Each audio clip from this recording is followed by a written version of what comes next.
ಈಗ ಇದೊಂದು ಶಾಂತಿ ಕದಡೋ ಇದೊಂದು ಸಿಲ್ಲಿ ಅಟೆಂಪ್ಟು ನೋಡ್ರಿ, ಇದು ರಾಜ್ಯ ಸರ್ಕಾರದ ಸಂಪೂರ್ಣ ಫೇಲ್ಯೂರ್ ಆಗಿರ್ತಕ್ಕಂಥದ್ದು. ಕಾನೂನು ಸುವ್ಯವಸ್ಥೆ ಅನ್ನೋಂಥದ್ದನ್ನು ಕಂಪ್ಲೀಟಾಗಿ ರಾಜ್ಯದಲ್ಲಿ 8 ತಿಂಗಳ ಅವಧಿಯಲ್ಲಿ ಹಾಳಾಗಿರ್ತಕ್ಕಂಥ ನೋಡಿದ್ದೇವೆ.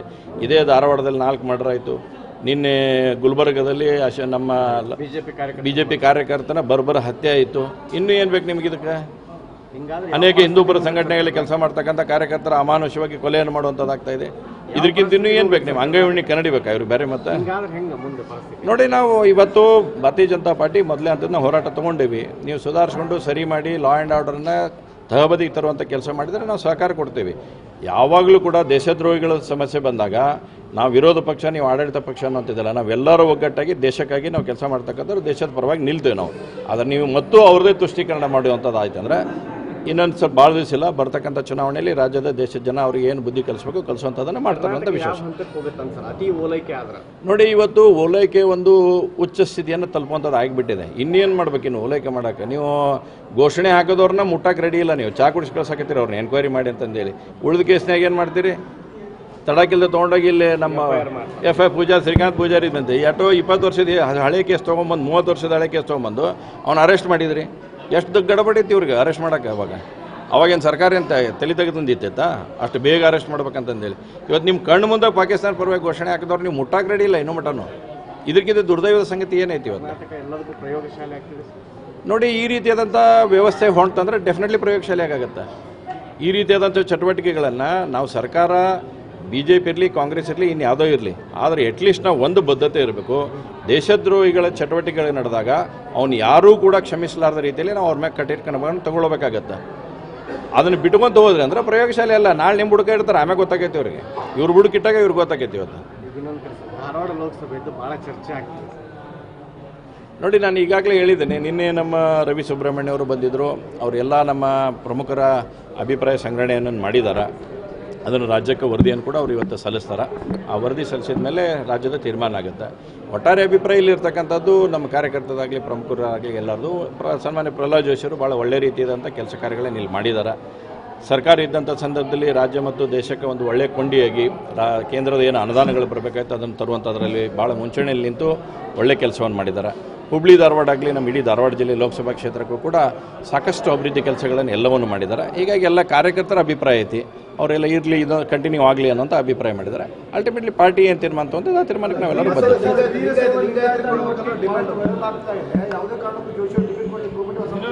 ನೋಡಿ, ಒಂದು ಹೇಳ್ತೀನಿ ಭಾಳ ಸ್ಪಷ್ಟವಾಗಿ, ನಮ್ಗೆ ಅನೇಕ ಸಂದರ್ಭದಲ್ಲಿ ಏನಾಕೈತಿ, ಯಾವಾಗ ಬಂದಾಗ ಯಾವ ಪ್ಲೇ ಕಾರ್ಡ್ ಮಾಡ್ತಾರೆ. ನನಗೆ ಟಿಕೆಟ್ ಕೊಟ್ಟಾಗ ಏನು ಹೇಳಿದ್ರು ಅನ್ಯಾಯ ಆಗೈತೆ ಅಂತ ಹೇಳಿದ್ರು, ಮತ್ತು ನಾನು ಬೇರೆ ಇದ್ದೆ ಅವಾಗ. ಹೀಗಾಗಿ ನಮ್ಗೆ ಯಾವಾಗ ಏನೇನು ಬೇಕೋ ಆ ಥರ ಮಾಡುವಂಥದ್ದಾಗುತ್ತೆ. ನೋಡಿ, ಇವತ್ತು ನಾನು ಆಗಲೇ ಹೇಳಿದೆ, ಪಾರ್ಟಿ ತೀರ್ಮಾನಕ್ಕೆ ನಾವೆಲ್ಲರೂ ಬದ್ದಿರ್ತೇವೆ. ಪಾರ್ಟಿ ಏನು ನಿರ್ಧಾರ ಮಾಡುತ್ತಾ ಆ ನಿರ್ಧಾರಕ್ಕೆ ನಾವೆಲ್ಲರೂ ಕೂಡ ಸಂಪೂರ್ಣ ಸಹಮತವನ್ನು ಕೊಡ್ತೇವೆ. ಪಾರ್ಟಿ ತೀರ್ಮಾನ ಆಗುತ್ತೆ. ನಾವು ಹೇಳಿದ್ದು ಇವತ್ತು ಒಟ್ಟು ಅಭಿಪ್ರಾಯ ಏನೈತಿ ಅನ್ನುವಂಥ ತಿಳಿಸಿದ್ದೇನೆ. ನೀನು ಬಂದಾಗ ಅನೇಕ ನಮ್ಮ ಜೊತೆ ಮಾತಾಡಿದಂಥ ಸಂದರ್ಭದಲ್ಲಿ ಇಲ್ಲ ಕೆಲಸ ಮಾಡ್ಯಾರ ಅವ್ರು ಆಗಲಿ ಅನ್ನೋಂಥ ಮಾತನ್ನು ಒಂದಿಷ್ಟು ಜನ ಹೇಳಿದ್ದಾರೆ. ಆದರೆ ಅಲ್ಟಿಮೇಟ್ಲಿ ಪಾರ್ಟಿ ಏನು ತೀರ್ಮಾನ ತೊಗೊಳ್ತೈತೆ ಆ ತೀರ್ಮಾನಕ್ಕೆ ನಾವೆಲ್ಲ 100% ಬದ್ದಿರ್ತೇವೆ. ಸರ್, ಗಂಗೂಬಾಯಿ ಹಾನಗಲ್ ಗುರುಕುಲಕ್ಕೆ ಅನುದಾನ ಬಿಡುಗಡೆ ಮಾಡಬೇಕು ಅಂತ ನಾವು ಬೆಳಗಾವಿ ಜನತಾದಳದಲ್ಲಿ ಹೋರಾಟ ಮಾಡ್ತೀವಿ.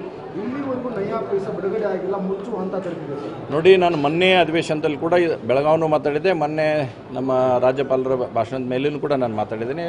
ಫೈನಾನ್ಸ್ ಬಜೆಟ್ ಆದಮೇಲೆ ಅದ್ರ ಜೊತೆನೂ ಮಾತಾಡಿದ್ದೇನೆ. ಇದಕ್ಕೆ ನಾನು ಆಗಾಗಲೇ ಮುಖ್ಯಮಂತ್ರಿಗಳಿಗೆ, ಸನ್ಮಾನ್ಯ ಮುಖ್ಯಮಂತ್ರಿಗಳಿಗೆ ಹೋಗಿ ಭೇಟಿಯಾಗಿ ಪರ್ಸ್ನಲಾಗಿ ಲೆಟರ್ ಕೊಟ್ಟೀನಿ. ಕನ್ನಡ ಸಂಸ್ಕೃತಿ ಸಚಿವರಾಗಿರ್ತಕ್ಕಂಥ ಮಾನ್ಯ ಶಿವರಾಜ್ ತಂಗಡಿಯವ್ರಿಗೂ ಕೊಟ್ಟೀನಿ.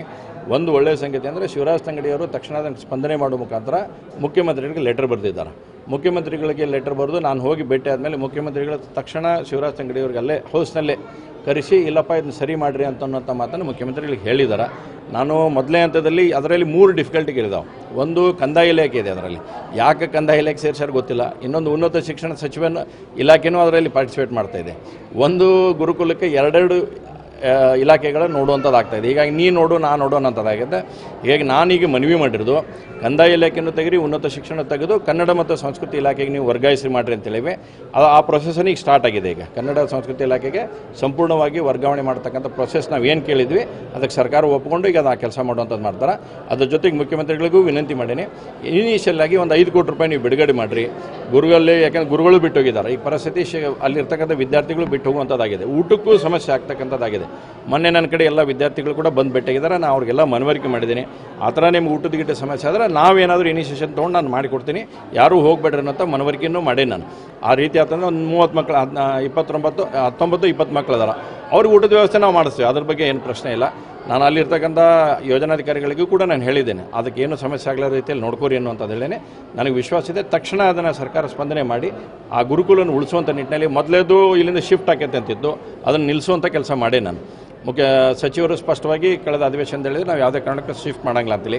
ಎರಡನೇದು ಇಲಾಖೆಗಳನ್ನು ಶಿಫ್ಟ್ ಮಾಡೋಕ್ಕೆ ಈಗ ನಾನು ಆಗಲೇ ಪ್ರೊಸೆಸ್ ಮಾಡಿದ್ದೀನಿ. ಬಹುಶಃ ನನಗೆ ವಿಶ್ವಾಸ ಇದೆ ಕನ್ನಡ ಸಂಸ್ಕೃತಿ ಇಲಾಖೆಗೆ ಬರುತ್ತೆ. ಮೂರನೇದು ಅನುದಾನದ್ದು ಹೇಳೇವಿ, 5 ಕೋಟಿ ಕೇಳಿ 1 ಕೋಟಿ ಕೊಟ್ಟಾದ್ರೆ ಅವರು ಜೀವನ ನಡೆಸುವಂಥ ವ್ಯವಸ್ಥೆ ಮಾಡ್ತಾರೆ. ಎಸ್ ಸರ್, ಧನ್ಯವಾದಗಳು.